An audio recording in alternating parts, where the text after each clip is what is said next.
السلام علیکم سامعین، 29 محرم الحرام اور 15 جولائی ہے۔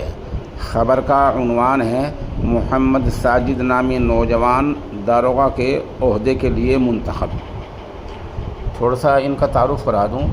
یہ مغربی اتر پردیش کے گاؤں سبھا کھیڑی ضلع باغپت کے رہنے والے ہیں۔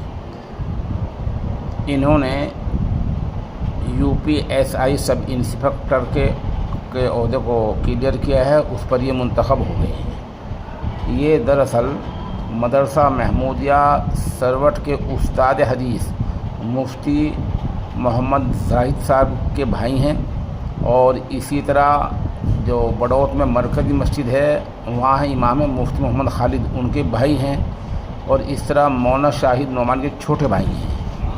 تو اس طرح یہ علمی گھرانہ ہے۔ اسی گھرانے کے محمد ساجد داروغہ کے عہدے کے لیے منتخب ہوئے ہیں۔ سوشل انڈیا نیوز کی طرف سے ان کو مبارکباد پیش کی جاتی ہے۔